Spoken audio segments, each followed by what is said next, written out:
What's going on, everybody? Welcome to More Motorsports YouTube channel. If you're new here, definitely click the subscribe button.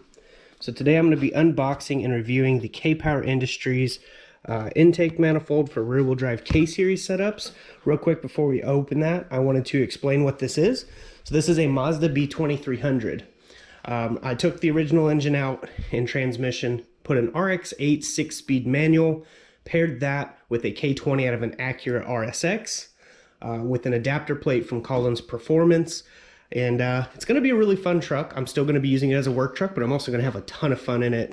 Yes, I'm going to be doing burnouts and all kinds of fun stuff with this thing. But basically, to summarize it, this is a Ford that was designed for Mazda. So it's basically a Ford Ranger designed for Mazda with an Acura engine that is designed by Honda and owned by Honda. And the transmission is an RX-8. So you could say it's a Frankenstein setup for sure, but it's going to be super fun, and this was a key piece I needed. The factory intake manifold for the K20 engine runs towards the firewall when put in a rear-wheel drive. You can go with an S2000 intake manifold, but you got to modify it a lot. I didn't want to screw up an S2000 intake manifold, so that's why I just went ahead and bought the K-powered intake manifold. So they sent it, and I'm going to open it up for you guys. I will also be putting this Max Peating Rod's throttle body, which there will be a link in the description for that. We'll be pairing that up to the K-Power intake manifold. So I hope you guys enjoy the video. If you're new here, please click that subscribe button.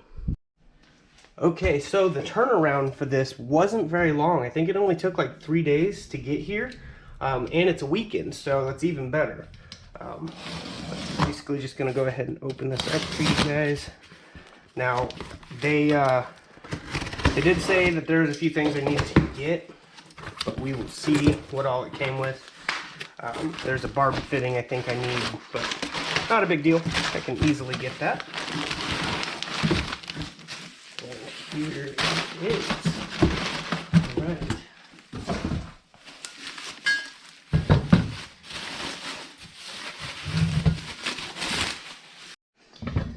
So here it is, definitely a really nice construction and design. On the back, it actually has a spot right here for the air idle control valve. This is from a 2003 Honda Accord with the K24. That's what you need for this sensor. Basically just bolts right here, which is awesome. So this will allow the factory wiring harness to bolt right up, connect right into it. Right here with this connector. So you just screw this in here. Now I do have to get some more of these fittings that screw in, one here and then one up here. This one here is for the brake booster. It goes right here. So I need to get one of those still. And this spot right here is actually for the throttle bracket, so you can make a custom throttle bracket and your throttle body will have a throttle cable, and it's right on the intake manifold, which is awesome. It's a really good design. I'm glad they designed it that way because I was kind of wondering how I was going to do my throttle setup. But that takes care of that issue. This spot right here is for the K-Series map sensor, the manifold absolute pressure sensor. Basically just goes right there. Put a screw in it. It still has all the factory mounting location for the factory fuel rail, which that was upside down. We put it in just like this, put the factory bolts in with the injectors and grommets, and you're good to go. Now, they recommend not using a thermal gasket on these since it can crack, not just these manifolds, but factory manifolds. Some people have had them crack and skunk too, so they just recommend the factory replacement metal intake gasket for this, which no big deal because that's what I have.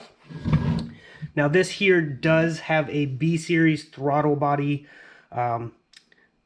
mounting, so I cannot use my K20 Max Peating Rod throttle, which I really wanted to use because it's such a nice construction and design. If you have a K20 and you don't have this manifold, I highly recommend this throttle. It's really nice. It has all the factory ports and everything.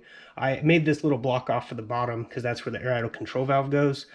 So that's just what that is, and that was for a coolant line, so I don't need that because I don't run coolant through my throttles. A lot of people do in the colder regions so that their throttles don't freeze up during cold times, but here in Texas it's not really that necessary. But basically, I can still bolt this up with 2 of the bolts, so I'm going to show you what it looks like on here because it looks really nice. What really sucks though is these two lower bolt holes just don't line up, so it's only barely off. I could drill and tap, but I don't want to mess this nice manifold up. It was expensive, and I don't want to have to buy another one because I just don't have the funds for that, to be honest. But yeah, it's really nice construction, and I highly recommend this if anyone is doing a K-series with a rear wheel drive setup.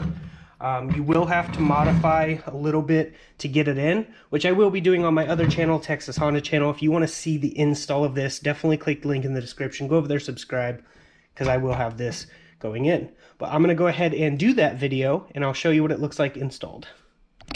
Okay, so there it is installed. The video for the install of that will be on Texas Honda channel, so click the link in the description. Go over there, subscribe, turn the bell icon on to get notified of every upload, and check out some of the build over there. Everything's clearing. We've got perfect clearance for the belts, all of that. Even with this throttle body, the throttle will be really close right here, but with the other throttle body, this sensor is actually more like right here. So it'll have perfect clearance for the wiring and everything. We still got the factory map sensor. This is the brake booster line. It'll go literally right there.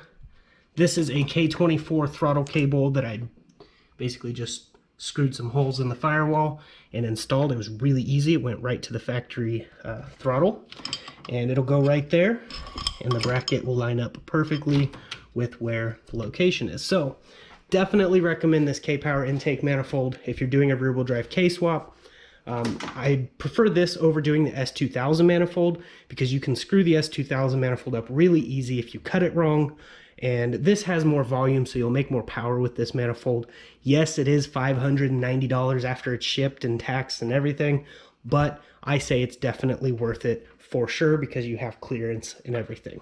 And it looks pretty good in there. But yeah, definitely making progress on the K-swap Mazda B2300. I don't have unlimited funds like all these other YouTubers, so I am just doing what I can day by day and part by part. So definitely stay tuned to this channel and to Texas Honda channel for more updates on the K-swap Mazda B2300.